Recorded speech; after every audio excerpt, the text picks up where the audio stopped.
या मालिकेच्या आजच्या भागात आपण पाहणार आहोत चारुहास सर अस्वस्थपणे त्यांच्या खोलीमध्ये फेऱ्या मारत असतात आणि विचार करत मनाशी म्हणत असतात की मी जो काही निर्णय घेतला आहे त्याबद्दल आत्ताच अक्षराला काही सांगायला नको, नाहीतर ती मला कधीच हे सगळं करू देणार नाही. आणि मग त्यानंतर ते चारुलताच्या फोटोकडे बघत म्हणत असतात की चारू, आता वेळ माझा विचार करायची नाही आहे तर आपल्या मुलांच्या संसाराचा विचार करायची आहे आणि त्यांच्या संसारासाठीच मी हा निर्णय घेतला आहे. पण माझ्यावर विश्वास ठेव, माझ्या मनात तुझी जी जागा आहे ना ती जागा मी कधीच कोणाला देऊ शकणार नाही.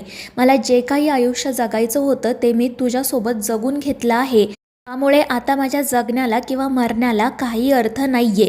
मी आपल्या मुलाच्या संसारासाठी फासावर जायला सुद्धा तयार आहे आणि म्हणूनच मी ठरवले की आता त्या भुवनेश्वरीच्या पुढे झुकायचं, तिला जे हवं आहे ते करायचं, तिची माफी मागायची, तिला सांगायचं की बाई मी आत्तापर्यंत तुझ्याशी जे काही वागलो ते चुकीचं होतं, पण आता तुला जे काही हवं आहे ते मी सगळं करेल, फक्त तू अक्षराला घरी परत घेऊन ये, माझ्या मुलाचा सुखाचा संसार होऊ दे.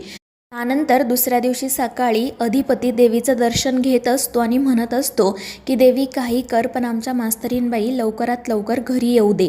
खरं तर काल ओंकार जे काही बोलला ते मला पटलं नाही, पण आज शांतपणे विचार केल्यानंतर लक्षात आलं की तो जे बोलला ते बरोबरच होतं. नक्कीच आमच्याकडून काहीतरी चूक झाली असणार आणि त्याचमुळे मास्तरीणबाई हे घर सोडून गेल्या. आणि साथ देणं म्हणजे एकमेकांच्या सोबत राहणं नाही, तर वेळ प्रसंगी एकमेकांची साथ देणं, एकमेकांच्या पाठीशी खंबीरपणे उभं राहणं असतं.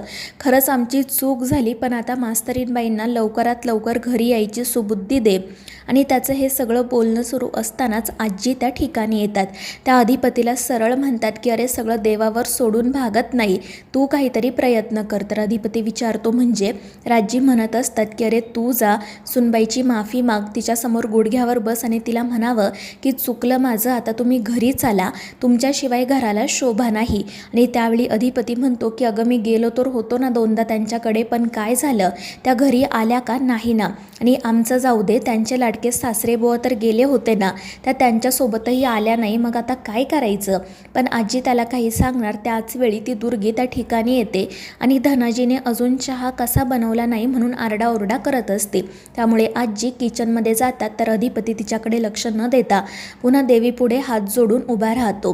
दुसरीकडे अक्षराचे बाबा तिला म्हणत असतात की अजून किती वेळा तू त्याच दुष्टचक्रात अडकणार आहेस. आणि ते ऐकून अक्षरा म्हणते की बाबा हे काय बोलताय तुम्ही, अधिपतींनी काल किती चांगला निर्णय घेतला माहिती आहे ना तुम्हाला, मग तरीही तुम्ही त्यांना नावं का ठेवताय. मात्र अक्षराचे बाबा म्हणत असतात की अगं अधिपती कसेही असले ना तरी ते भुवनेश्वरी मॅडमच्या ओंजळीनेच पाणी पित असतात, त्यांना स्वतःची मतं नाही आहेत आणि ते तुझा तर अजिबात विचार करत नाहीत.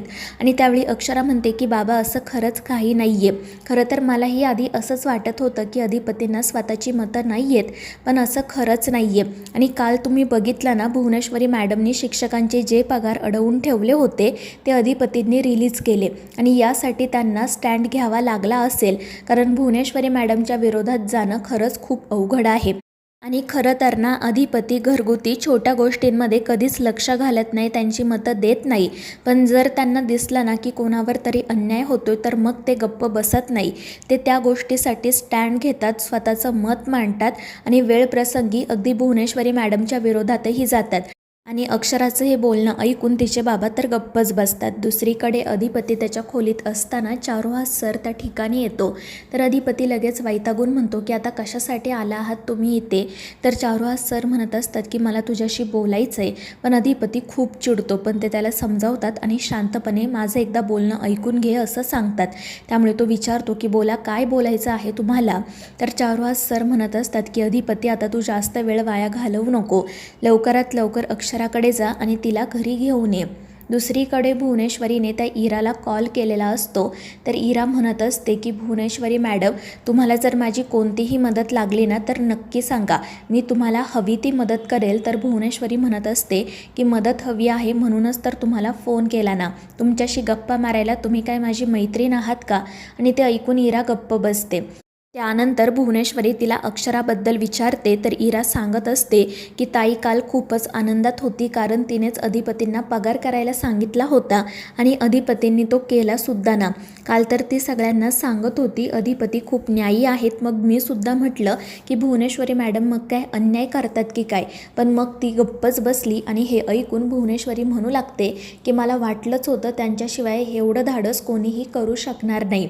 आणि मग त्यानंतर ती इराला सांगते की आता लवकरात लवकर त्यांचा घटस्फोट व्हायला हवा, अजून जास्त दिवस आम्ही हे घोंगडं भिजत ठेवू शकत नाही. आणि ते ऐकून इरा म्हणते की हो मॅडम, पण ताई इतक्या सहजासहजी अधिपतींना सोडेल असं मला वाटत नाही, पण तुम्हीसुद्धा गप्प बसू नका, काहीतरी करा. तिला ना तुम्ही चांगलाच धडा शिकवा, ती स्वतःला खूपच शहाणी समजायला लागली. आणि ते ऐकून भुवनेश्वरी म्हणते की हो, म्हणूनच आता आपण असा डाव टाकायचा ना की त्यांना यातून बाहेर पडताच यायला नको. आणि ते ऐकून इराही खुश होते. आणि मग भुवनेश्वरी तिला सांगते की बोला तुमची किंमत काय आहे, तुम्ही सांगाल तेवढे पैसे आम्ही तुम्हाला देऊ. आणि ते ऐकून इरा तर खूपच खुश होते आणि सरळ 50 लाख रुपये एवढी किंमत सांगते. तर भुवनेश्वरीसुद्धा म्हणते की ठीक आहे, आम्ही आत्ता तुम्हाला 25 लाख रुपये देतो आणि काम झाल्यानंतर 25 लाख देतो, पण लवकरात लवकर तुमच्या बहिणीला घटस्फोटासाठी तयार करायचं, काही करून लवकरात लवकर त्यांचा घटस्फोट व्हायला हवा. आणि त्यावर इराही आनंदाने हो म्हणते. दुसरीकडे चारुहास सर अधिपतीला समजवण्याचा प्रयत्न करत असतात, पण अधिपती म्हणत असतो की आमचं जाऊ द्या, पण तुम्ही तर गेला होता ना सुनबाईंना आणायला तुमच्या, मग काय झालं, त्या घरी परत आल्या का नाही ना, मग आम्हाला सांगू नका. तर चारुहास सर म्हणत असतात की अरे मी जाणं आणि तू जाणं वेगळं आहे ना, तू तिला घरी आणण्यासाठी काय प्रयत्न केले. तर अधिपती म्हणत असतो की आम्ही खूप प्रयत्न केले, 2दा त्यांच्या घरी गेलो होतो, पण काय झालं, त्या आम्हाला भेटल्या का नाही ना. त्यांचे वडील आम्हाला वाटेल तसं बोलले, खरं तर आम्हाला त्याचा राग आला नाही, कारण ते जे बोलले ते खरंच होतं. आता आम्हालाही असंच वाटायला लागलं आहे की उगाच मास्तरीनबाईंनी आमच्याशी लग्न केलं आणि स्वतःचं आयुष्य उद्ध्वस्त करून घेतलं. तर चारुहास सर म्हणत असतात की तू असा विचार करू नको, अरे खरंच तिचं तुझ्यावर खूप प्रेम आहे, तू एकदा प्रयत्न करून असा थांबू नको, पुन्हा पुन्हा प्रयत्न कर आणि त्या मुलीला घरी घेऊन ये. तुझं तिच्यावर प्रेम आहे, मग तिच्यासाठी एवढं करायला काय हरकत आहे. पण अधिपती म्हणत असतो की प्रेमाबद्दल ना तुम्ही तर काही बोलूच नका. आणि ते ऐकून चारुहास सर म्हणतात की हे बघ, तुला मी भुवनेश्वरीसोबत कसा वागतो ते दिसतं, पण तुला तुझ्या लहानपणीचं काही आठवतं आहे का, मी तुझ्या सख्ख्या आईसोबत कसा वागलो हे एकदा तरी तू आठवून बघ. अरे मी चारूचा कधीच एकही शब्द खाली पडू दिला नाही.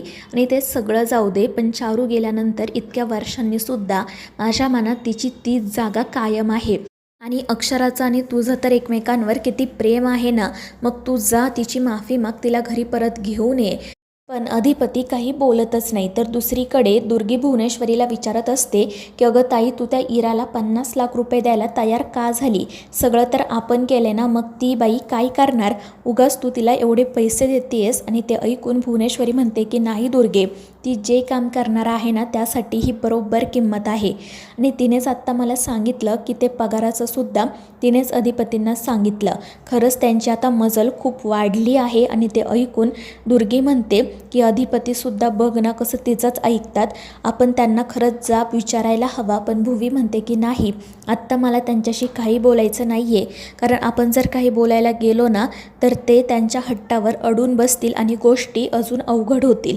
तर दुसरीकडे चारुहास सर अधिपतीला समजावत असतात, त्याला सांगत असतात की भुवनेश्वरीचं आणि माझं नातं वेगळं आहे, तू आमच्याशी स्वतःचं आणि अक्षराचं नातं कम्पेअर करू नको, आमचं इक्वेशन वेगळं आहे, तुमचं इक्वेशन वेगळं आहे. पण अधिपती म्हणत असतो की तुम्ही इक्वेशनचं काही बोलूच नका, तुम्ही तुमच्या आयुष्याचं सगळं गणितच चुकवलं आहे.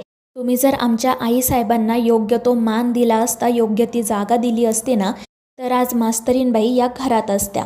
दुसरीकडे भुवनेश्वरी फोनवर बोलत असते आणि तितक्यात दुर्गी त्या ठिकाणी येत तिला सांगते की अगं काल ते शाळेतले सगळे शिक्षक अधिपतींना भेटण्यासाठी फॅक्टरीमध्ये आले होते आणि त्यांनी अधिपतींना काहीतरी भेटवस्तूसुद्धा दिली आहे. आता बघ, अधिपतींना नक्कीच शाळा बंद करू देणार नाही आणि हे सगळं ना ती मास्तरीन घरी बसल्या बसल्याच करत असणार याची खात्री आहे. आणि हे ऐकून भुवनेश्वरी तर खूपच चिडते. तर मित्रांनो, या मालिकेच्या पुढील भागांच्या अपडेटसाठी आपल्या चॅनेलला सबस्क्राईब करा.